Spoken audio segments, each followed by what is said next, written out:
Sa oras na ito, mga kababayan, makinig po kayong mabuti.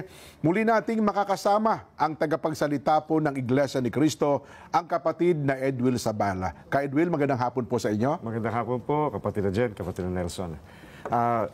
Maraming salamat sa pagbibigay sa akin ng pagkakataon. Mayroon akong nais basahin na statement sa mga nanonood sa atin ngayon. Sige po. Magandang araw po sa inyong lahat.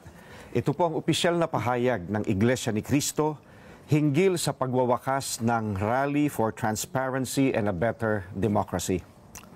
Sa isang pahayag na inilabas noong Nobyembre 13, 2025, sinabi ng Iglesia ni Cristo na magsasagawa ito ng 3 araw na rally upang bigyang diin ang panawagan ng publiko para sa isang wasto at transparent na investigasyon kaugnay ng mga anomalous flood control projects sa Pilipinas. Dahil sa bilis at lawak ng media coverage, kapwa lokal at international, na nalikha ng naturang rally, hindi na kinailangang abutin pa ng 3 araw upang makamit ang layunin na iparating ang mensahe na kami ay nananawagan para sa justice, accountability, transparency at peace.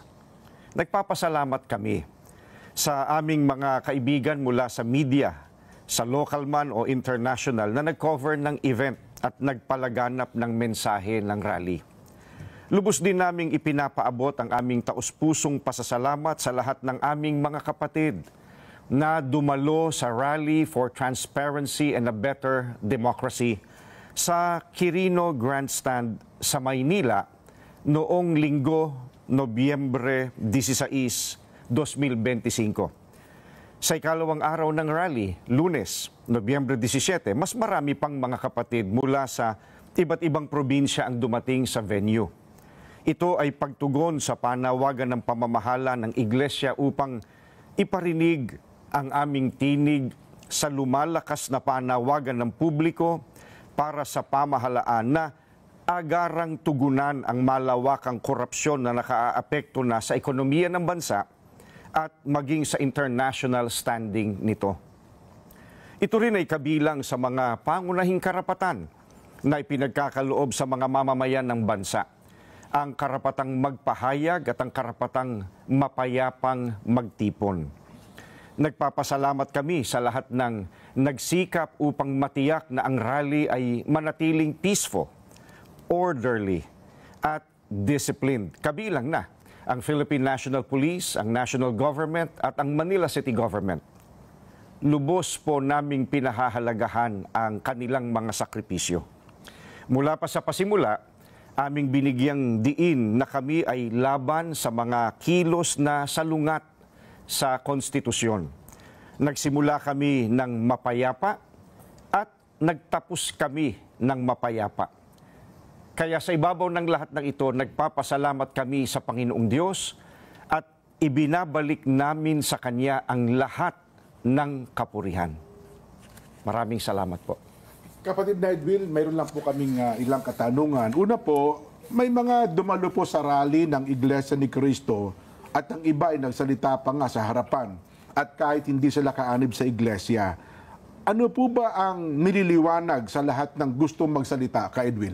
Maganda pong naitanong niyan, kapatid na Jen. Ano po? At ang totoo, yung sagot dyan nakapaloob doon sa unang press release na inilabas ng Iglesia ukol sa kilusang ito. At nais ko lang ipaalaala sa mga nanonood sa atin ngayon. Ano po? Ka Edwil. Noon din pong Nobyembre 13, sinabi na namin na ang mga hindi kaanib sa Iglesia ni Cristo na ang nais sabihin ay kaisa po ng panawagan namin, tatanggapin. Alam ito, tanggap ito ng lahat ng nagpasabing nais nilang sumama at magsalita sa rally dahil napakahalaga po ng ipinananawagan ng mga nagtitipon doon at alam na alam po iyan ng mga naririto po. Yung justice, yung accountability, yung transparency at maging yun pong peace. Ganun din ay upang matiyak po na walang ipananawagang labag sa konstitusyon. Kaya yun ang kasagutan sa tanong na iyon. Ayun. Pero kapatid na Edwil, siguro ito ay isang katanungan na hindi lang kami at iba ang mas maraming nagtatanong at mas gustong malaman nila ang kasagutan. Anong masasabi po ninyo doon sa mga sinabi ni Senador Amy Marcos noong siya na ang nagsalita? Napaka Ganda pong katanungan. Ano po? At palagay ko, kinakailangan i-address ko po yung kasagutan yan sa mga nanonood sa atin. Opo. Pinag-usapan naman po ni Senadora at ng organizers ng rally na hanggang sa ikalawang araw, yun pa rin naman po ang ipananawagan ng rally. Justice, accountability, transparency, at peace.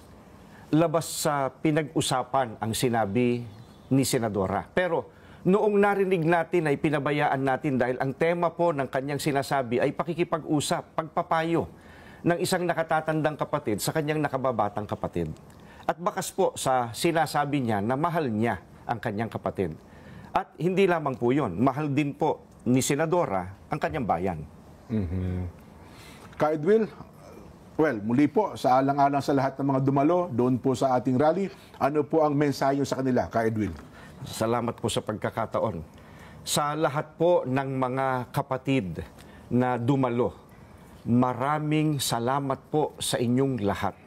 Marami po ang napagod, pero sa kabila noon ay masigla pa rin po sa pakikilahok. Napatunayan natin na kahit mainitan o maulanan tayo, handa tayong iparinig ang boses natin alang-alang sa mga hindi pinakikinggan at alang-alang po sa mga naaapi. Kaya sa dulo nga po nung statement na binasa ko kanina, nais kong ulitin po, kapatid na Jen, kapatid na Nelson, ang lahat ng kapurihan sa atin pong Panginoong Diyos. Ka Edwin, maraming salamat po. Congratulations. Maraming salamat po. Magbabalik pa po ang Saganang Mamamayan.